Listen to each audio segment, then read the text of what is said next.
क्या आप जानते हो कि ओएस के पास एक और ऐसा फीचर है जिससे जैसे कि आपकी फाइल्स को प्रोटेक्ट कर लेता है अगेंस्ट अनऑथराइज्ड एक्सेस। और हाँ, ये सच बात है। ओएस के पास एक और फीचर है और इस फीचर का नाम है सिक्योरिटी मैनेजमेंट। सिक्योरिटी मैनेजमेंट का मतलब ये होता है ओएस में कि आपके डेटा को किसी भी अनऑथराइज्ड एक्सेस से या फिर थर्ड पार्टी अटैक्स से प्रोटेक्ट करना, जैसे कि और केवल ऑथराइज्ड यूजर्स को ही अलाउ करना अपने डेटा को या फिर किसी भी डेटा को यूज़ करने से। और इसके 3 प्रिंसिपल्स काम आते हैं। एक होता है कॉन्फिडेंशियलिटी, यानी कि ये डेटा अपने पास से रहे, आप ही यूज़ कर सकते, आप ही यूज़ करो, किसी को ये डेटा भूल के बाहर ना निकले।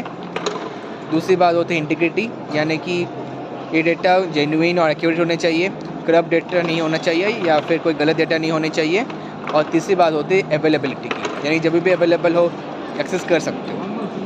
और ऐसे कई सारे प्रॉब्लम्स पे या ऐसे कई सारे फैक्टर्स पे जैसे कि आपके फाइल को वल्नरेबल बनाता है अगेंस्ट सच अटैक्स, जैसे कि मैलवेयर हुआ, फिशिंग अटैक्स हुआ, अनऑथराइज्ड वीपीएन्स को यूज़ करना हुआ, या फिर वायरसेस यूज़ करना, या फिर कभी कभी इंटरनेट डिवाइसेस करप्ट हो जाने की वजह से भी आपके डेटा को ये बेचने का खतरा भी आता है। और डेटा करप्ट हो जाने की वजह से ना आपके फाइल काफ़ी वल्नरेबल हो जाते हैं थर्ड पार्टी अटैक्स की वजह से।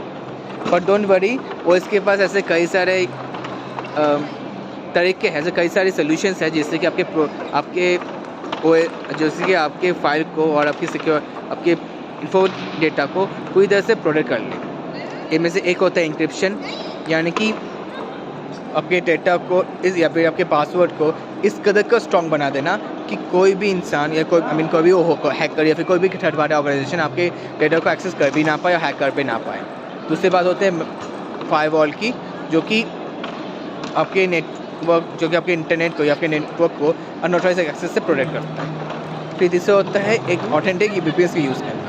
जो वीपीएन ऑथेंटिक होता है ना, या फिर एक जेन्युइन सोर्स से बिलोंग करते हैं ना, वो वीपीएन्स वो कभी भी आपके डेटा को बेचेंगे नहीं, बल्कि अपने डेटा को रिलीज करने ही नहीं देंगे। और एक होता है ऑथेंटिकेशन, यानी कि पासवर्ड्स के थ्रू, लॉगिन पेज के थ्रू ये प्रोवाइड करना, जैसे कि आप ही यूज़ कर पाओ। और ऑथराइजेशन मतलब आपके पास अगर आपको ऑथराइज एक्सेस दिया जाएगा तो फिर बेझिझक आप यूज़ कर सकते हो। और ये कैसे कितना ही कोई डेटा यूज़ कर सकते हो वो आपकी पोजीशन पर डिपेंड करता है। जो एडमिन्स होता है वो कोई भी डेटा यूज़ कर सकता है, लेकिन यूज़र केवल कुछ स्पेसिफिक चीज़ें को ही एक्सेस कर सकता है, सभी चीज़ें एक्सेस नहीं कर सकते। अगर करना भी पड़े तो एडमिशन परमिशन करने पड़े। तो हमेशा याद रखना कि ओएस हमेशा 24/7